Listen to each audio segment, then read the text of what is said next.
Assalamualaikum warahmatullahi wabarakatuh. Pada Anda semuanya, pada kesempatan pagi hari ini kita akan membahas tentang diskusi yang menggunakan SPSS. Ada sebuah kasus penelitian. Kasusnya adalah dilakukan penelitian untuk menguji hubungan antara tinggi badan dan berat badan di Posyandu Melapisari. Ambil yang ditimbang dan didapatkan tinggi badan, langsung Anda tulis didapatkan tinggi. Nah, tulis di data view ya, silakan langsung ditulis di data view tinggi badannya, misalnya 105, 90, kemudian 100, kemudian 8, kemudian 99, kemudian 85, kemudian 90, kemudian 90, kemudian 100. Oke, saya ulang. Data tinggi badan ditulis di data view 105, 90, 100, 85, 97, 99, 85, 90, 90, 100. Sudah? Halo? Ya, kemudian sekarang data berat badan ditulis di sebelahnya, berat badan. Ya, berat badan. Berat badan dari 10 anak itu terdiri dari 18,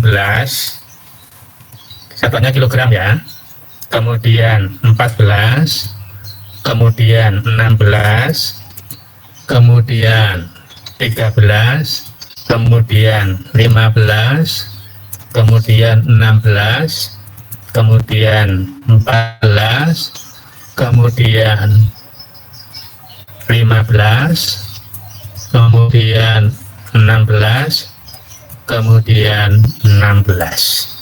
Ya, data berat badan saya ulangi, 18, 14, 16, 13, 15, 16, 14, 15, 16, 16. Oke. Sekarang Anda buka variabel view Anda, ya, jendela variabel view. Yang variabel pertama, Anda tulis tinggi badan, balita. Ya, antara tinggi badan dan balita tidak pakai spasi. Anda enter, kemudian di label Anda tulisi tinggi badan, ya, dengan spasi, ya, TB balita dengan spasi. Kemudian yang variabel kedua, tulis BB balita juga tanpa spasi. Kemudian di labelnya tulis BB balita dengan spasi. Dari sini sudah? Sudah, Pak. Oke, sekarang kita masuk di analisis. Analisisnya, klik analyze. Kita mulai dari statistik deskriptif, frekuensis. Maka kedua variabel ini kita pindahkan ke kotak variabel. Ya, ke kotak variabel. Kemudian kita klik statistik, pilih tendensi sentral. Anda klik mean, median, mode. Kemudian Anda pilih dispersi. Ya. Di sini ada minimum, ada maksimum, kemudian ada ring. Ya. Ingat, kalau ada minimum, maksimum berarti gandengannya ring. Ya. Kemudian kalau ada standar deviasi, varian gandengannya, ya, standar error mean boleh. Ya. Kemudian di distribusi, ya, di distribusi ini ada skewness dan kurtosis, itu Anda klik.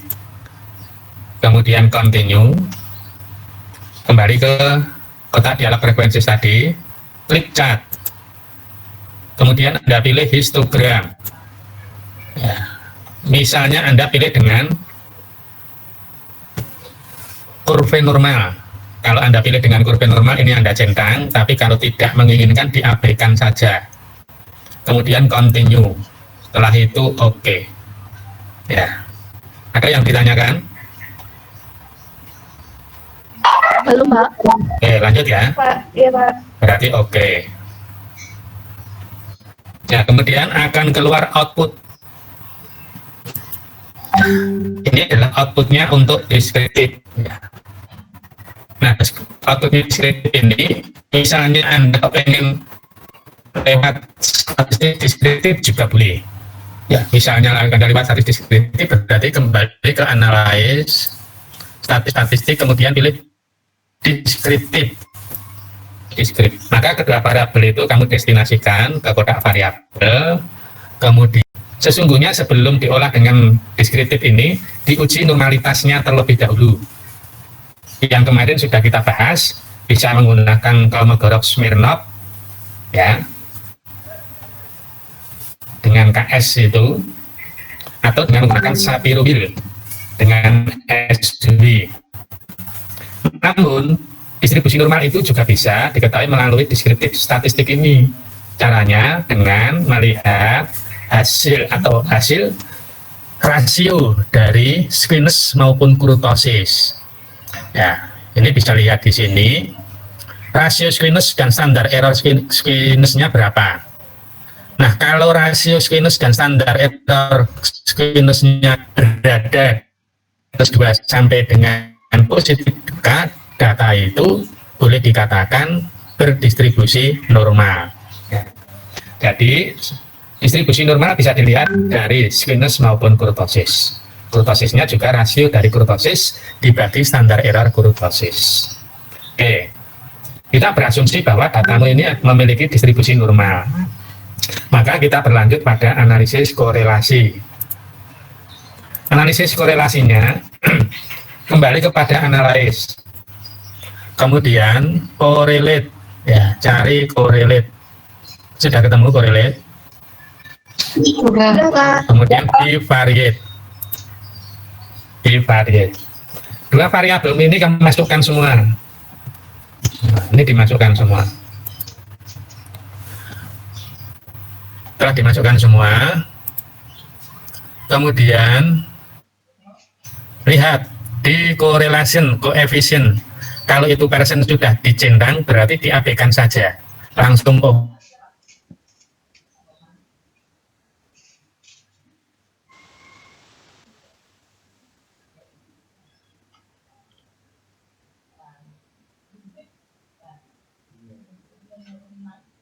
Bapak, maaf.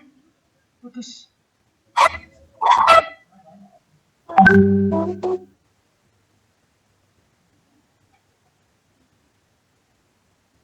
berapa? Korelasinya berapa? 0,01, Pak. 01. Korelasinya itu yang persen itu loh ya. Yang persen correlation. Berapa ketemunya? 0,863. Yang baris pertama itu ada kolom tinggi balita dan kolom pipi balita. Anda lihat yang di kolom pipi balita, ketemunya berapa? 0,863. Ya, 0,863. Oke. Sekarang saya kembali kepada pernyataan awal saya tadi, ya. Tadi kasusnya adalah dilakukan penelitian untuk mengetahui hubungan antara pertumbuhan dengan hubungan antara tinggi badan dengan berat badan pada balita di Posyandu Meladisari. Maka dari situ, sebagai variabel X-nya adalah tinggi badan, variabel Y-nya adalah berat badan. Kemudian peneliti berhipotesis, hipotesisnya adalah terdapat hubungan antara tinggi badan dan berat badan pada balita di Posyandu Meladisari. Maka kemudian dilakukan analisis. Ya, dari analisis itu bisa diketahui ternyata hasilnya adalah 0,863. Nah, 0,863 itu bisa diketahui, di situ bisa dilihat apakah positif atau negatif. Ternyata itu hasilnya adalah positif. Ya, terdapat hubungan positif sebesar 0,863, maka kalau ini digolongkan ke derajat hubungannya masuk di lemah, sedang, kuat, atau sangat kuat. Halo? Sangat kuat, ya. Ya, jadi terdapat hubungan positif sangat kuat antara tinggi badan dan berat badan balita. Artinya apa? Ya, interpretasinya bahwa semakin bertambah tinggi badan, maka semakin bertambah pula berat badan balita. Ya, itu karena terjadi hubungan positif.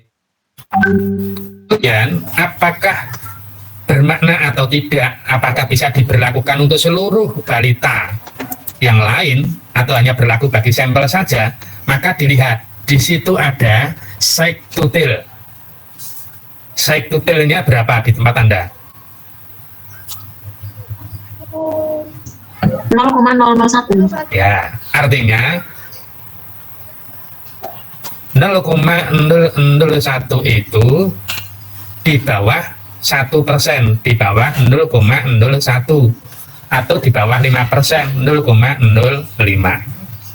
Padahal indikatornya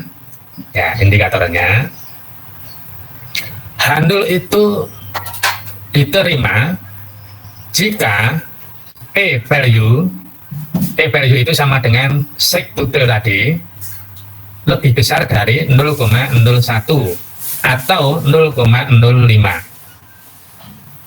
Kebalikannya, handle ditolak jika p-value-nya itu kurang dari 0,01 atau kurang dari 0,05. Ya. Dengan kata lain, nilai signifikan itu ditentukan jika nilai signifikansi itu kurang dari 0,01 atau 0,05. Maka dapat dikatakan dua variabel itu terdapat hubungan. Nah, kalau hasilnya tadi 0,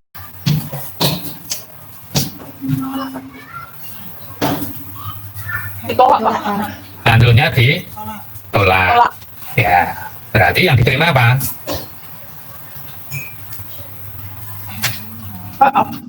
Ya, yang diterima HA. Kesimpulannya apa?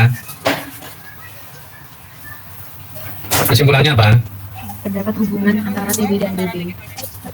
Ya, terdapat hubungan positif antara tinggi badan dengan berat badan pada balita di Posyandu Melati Sari.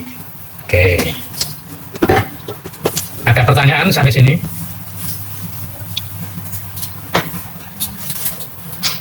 Kalau ada pertanyaan, saya persilahkan.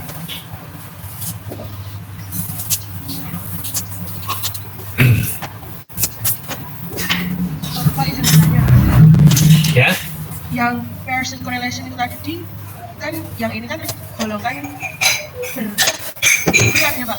Ya. Tinggi apa nih Pak? Ada hubungan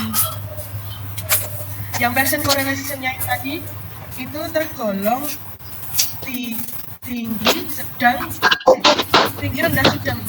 ya, itu termasuk tinggi atau sangat kuat. Nah itu patokannya angka berapa nih Pak? Di PowerPoint ada, nanti dilihat. Oh gitu. Ya, di PowerPoint di Learning Protectors yang kemarin saya kirim ada. Pak ingin bertanya juga. Ya, ya. Jadi untuk P-value itu juga dia ada sudah angka tetap atau nanti setiap hasil berbeda-beda, jadi begitu Pak? Setiap hasil berbeda-beda tergantung dari data yang diolah. Tetapi, ya, terus. Berarti nanti kita mematoknya untuk handle itu melalui P-value yang kita dapatkan. Begitu? Ya, betul. Hanya saja peneliti sebelumnya sudah mematok dulu apakah alfa itu ditentukan 1% atau 5%. Mengapa kok ada alfa 1% atau 5%? Dulu sudah pernah kita bahas bahwa yang namanya kebenaran di dunia ini tidak mutlak. Ya, kebenaran yang dilakukan oleh manusia itu secara statistik tidak mutlak. Karena kebenaran mutlak itu hanya milik Tuhan.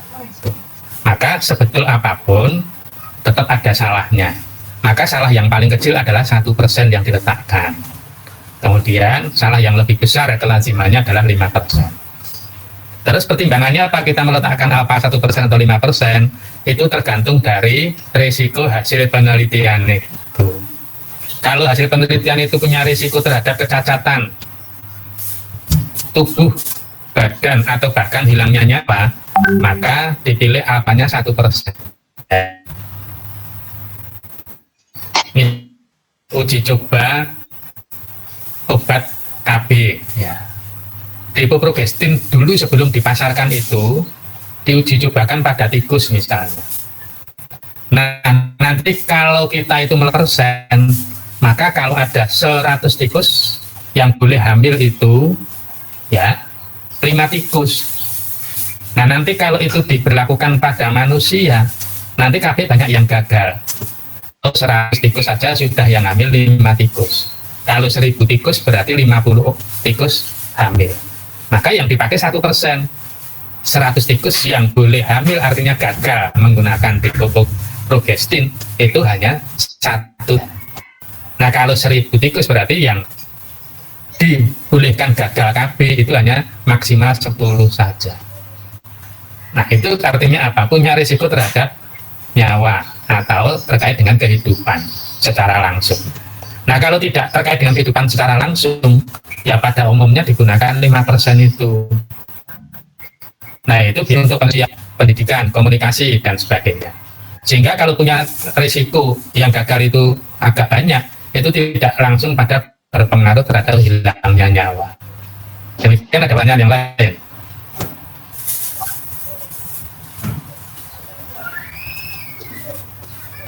Halo. Pak, berarti itu kita menganalisis data dulu atau menentukan p-value-nya, Pak? Menemukan p-value-nya dulu. Oh, Ya, yang telah disebutkan Bapak tadi ya tergantung. iya, analisis itu dasarnya dari hasil statistik. Berarti data terlebih dahulu, lalu memasukkannya ke SPSS. Setelah p-value data kita muncul, lalu kita dasarkan pada 1% dan 5% gitu, Pak? Ya, sebentar. Atau kita pakai 1%? Nah, kita itu mematok dulu 1% atau 5%. Baru di situ nanti diulang dulu kalau komputer. Nanti itu bisa Anda amati ya. Di SPS tadi kan ada flag ya. Centang bendera atau lihat hasilnya. Di 0,863 itu ada bintangnya enggak? Ada, Pak. Coba. Ada. Ya, bintangnya berapa? 2. 2, oke. Nah, terus bintang itu asalnya dari mana hasilnya? Ketika Anda mengolah bivariat tadi, ya, di proses ulang itu ada flag significant correlation. Nah, itu artinya apa? Mau menampilkan bendera atau tidak? Nah, bendera itu ditampilkan dengan adanya tanda bintang itu. Maka kemudian di bawah ada keterangan bintang 2, berarti correlation ini adalah signifikan di angka 1%. Pada 2 bintang ini korelasinya signifikan di angka 1%. Nanti kalau 1 bintang korelasinya signifikan di angka 5% gitu. Ini sebenarnya bisa diketahui dari situ. Ya, tetapi kita harus punya angkanya, angka signifikansinya itu hasilnya berapa? Oh, ternyata 0,01. Boleh jadi itu hasilnya 0,00. Boleh jadi itu hasilnya 0,123 misalnya, dan seterusnya. Jelas? Jelas, Pak. Terima kasih banyak. Terima kasih. Ya, oke. Sekarang lagi kembali ke angka. Nah, kemudian kalau datanya bukan berupa angka bagaimana? Kalau datanya bukan berupa angka bagaimana? Ya, misalnya ya. Silakan ditulis kasusnya.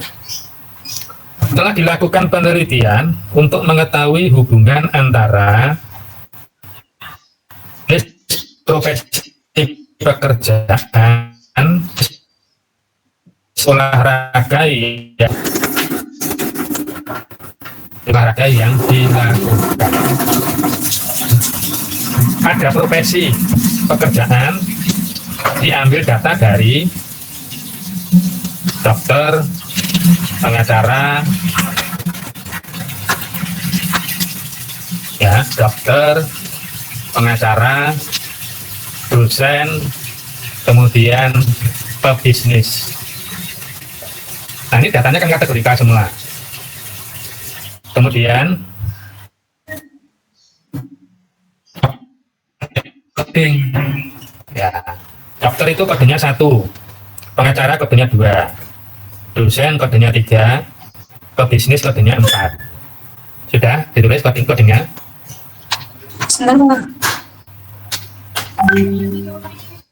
Ya, hubungan antara jenis profesi yang terdiri dari dokter, ya, sekaligus dokter, 2 itu pengacara, 3 dosen, 4 bisnis. Sudah?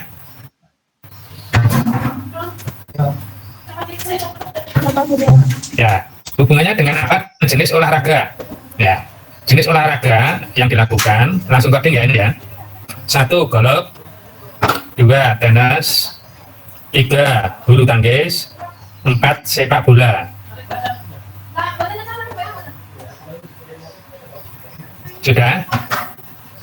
Sudah, Pak. Oke. Sudah, Pak. Ya, sekarang Anda buka entry data di SPSS.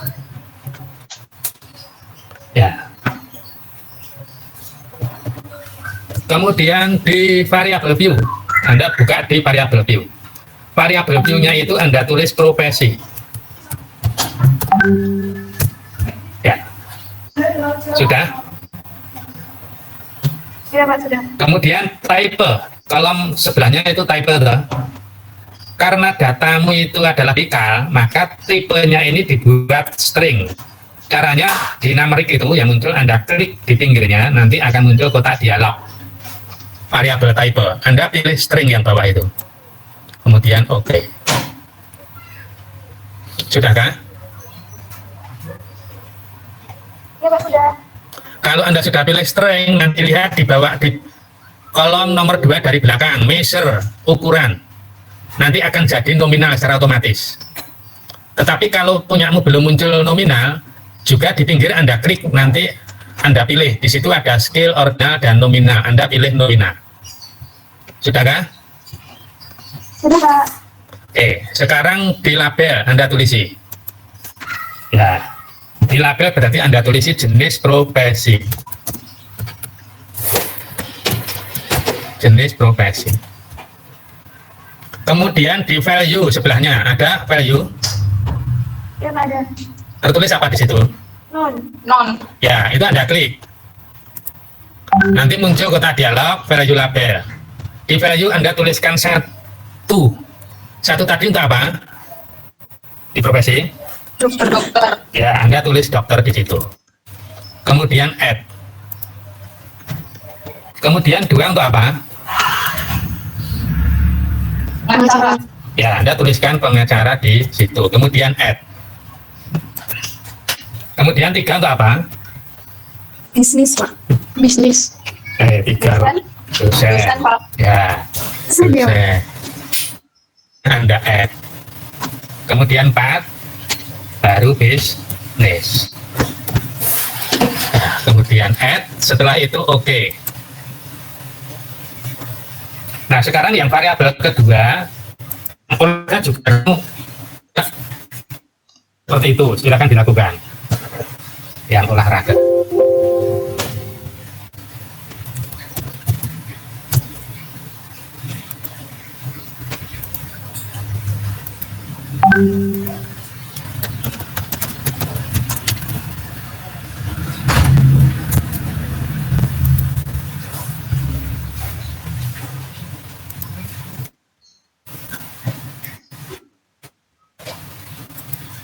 Pak, maaf yang coding olahraga bisa dimulai Pak.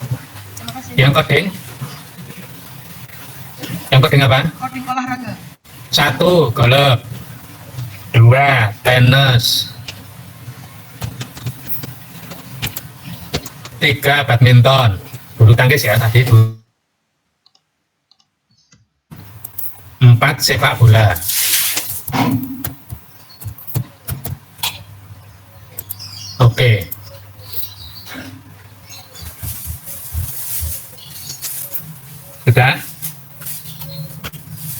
sudah, Pak. Kalau sudah, Anda buka data entry-nya.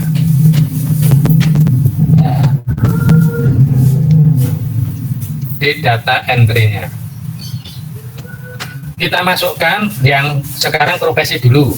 Ya, profesi yang pertama tadi. Misalnya ada 4 dokter, kita tulis satu semua di 4 baris. Ya, satu semua, angka satu semua di 4 baris. Artinya itu untuk kelompok dokter. Terus misalnya dokter pertama itu menyukai golf, berarti kita dokter kedua menyukai tenis, kita tulis 2. Dokter kedua kita menyukai tenis, kita tulis 2 lagi. Kemudian dokter keempat misalnya menyukai sepak bola, maka kita tulis 4. Oke. Kemudian kembali ke profesi. Profesi yang pengacara tadi codingnya berapa? 2, Pak. Ya, misalnya pengacaranya ada 5 orang, maka kita tulis coding itu 2, terus ke bawah sebanyak 5 baris. Ya. Artinya apa? Ini saya tunjukkan kalau kelompok demikian, jenis profesi yang kita ambil itu tidak harus sama. Ya, ini dokternya ada 4, profesinya ada 5, nanti dosennya ada berapa lagi nggak masalah. Kemudian sekarang jenis olahraga yang diikuti, misalnya pengacara pertama senangnya bulu tangkis, berarti 3. Kemudian pengacara kedua lagi bulu tangkis, berarti 3. Kemudian pengacara yang ketiga senangnya sepak bola, berarti 4. Pengacara yang keempat bulu tangkis, berarti 3. Kemudian pengacara yang terakhir misalnya senangnya golf, kita tulis 1. Maaf, Pak, tadi pengacara ke-1 tadi apa nih? Pengacara ke-1 itu bulu tangkis, kemudian bulu tangkis, kemudian sepak bola, kemudian bulu tangkis, kemudian golf.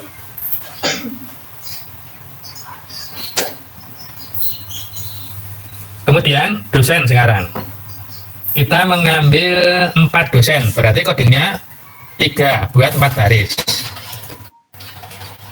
Nah, dosen yang pertama senangnya misalnya tenis, berarti tulis 2. Dosen ketiga senangnya tenis, berarti tulis 2.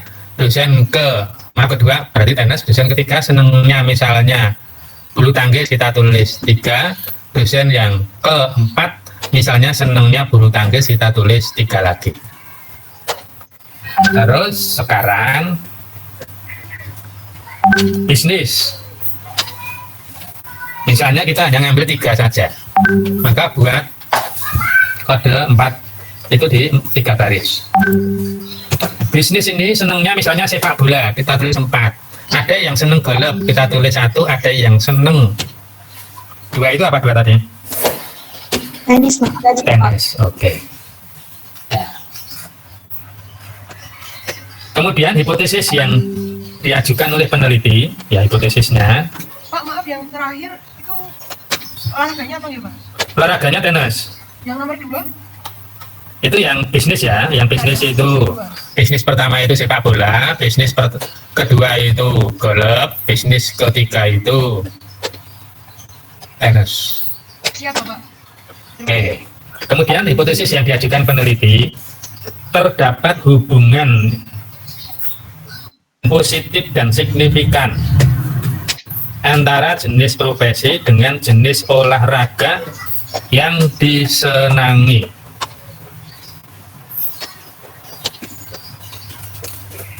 Ya, berarti ini kita tentukan, ujilah hipotesis pada alfa 5%. Ya, kita tentukan dulu, ujilah hipotesis pada alfa 5%.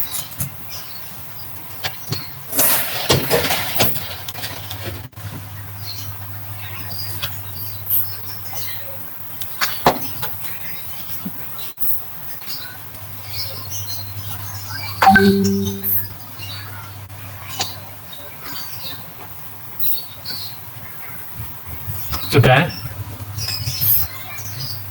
Oke, analisis. Klik analisis.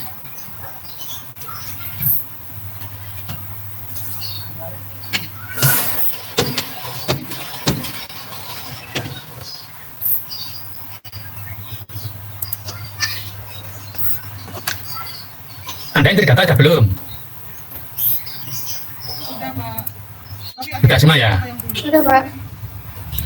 Oh, untuk tabnya tadi string ya, Pak ya? Untuk tabnya, Iya. string. Oke, baik, Pak. Terima kasih.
Ya, kita analisis ya.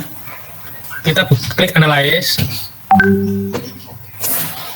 kemudian klik descriptive statistik, kemudian klik, maaf, saya ulang, klik analyze, klik descriptive statistik, kemudian klik cross tab. Anda menemukan cross tab? Halo? Iya, Pak. Iya, Pak. Ya, kalau sudah menemukan cross tab, yang jenis profesi itu kamu masukkan di row, kemudian yang jenis olahraga kamu masukkan di kolom.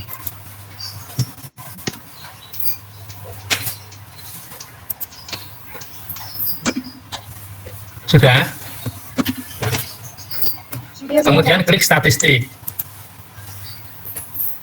Di klik statistik itu, Anda klik C-square, boleh, kemudian klik correlation, ya.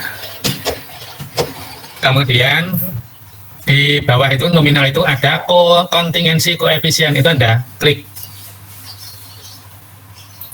kemudian continue, kemudian OK. Katanya untuk jenis olahraga dimasukkan di kolom, Pak. Jenis olahraga kolom. Ya, kemudian kalau sudah masuk, didestinasikan semua, klik statistik. C-square centang, correlation centang, kemudian di nominal itu kontingensi koefisien centang. Kemudian continue, kemudian OK. Sudah? Maka dilihat outputnya. Ya, dilihat outputnya. Outputnya di sini, sampelmu ada berapa orang? Dilihat N-nya berapa N-nya? 16, Pak. 16. Dokter, sekarang dilihat di cross tab-nya, tabel silangnya. Dokter yang senang golf ada 1 orang, senang tenis ada 2 orang, senang bulu tangkis tidak ada, senang sepak bola ada 1 orang, jumlah 4 orang. Pengacara yang senang golf 1 orang, tenis tidak ada, bulu tangkis 3 orang, sepak bola 1 orang, jumlah 5 orang, dan berikutnya. Ya. Nah,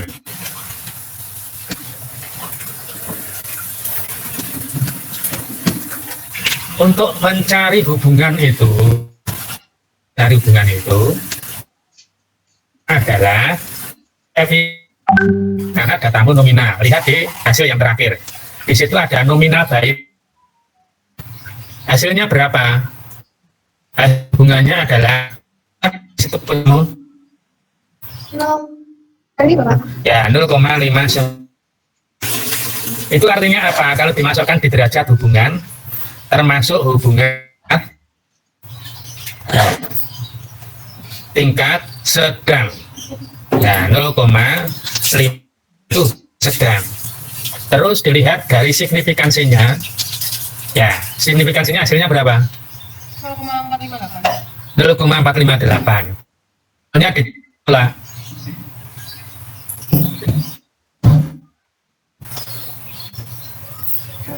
Hasilnya diterima, ya, handulnya diterima karena lebih besar dibanding 5%, sehingga hak hipotesis diajukan terdapat hubungan antara jenis profesi dan jenis olahraga yang disenangi, itu diterima apa ditolak? Ditolak. Kesimpulannya apa? Tidak ada hubungan Tidak terdapat hubungan antara jenis profesi dengan jenis olahraga. Ya. Oke, paham? Dan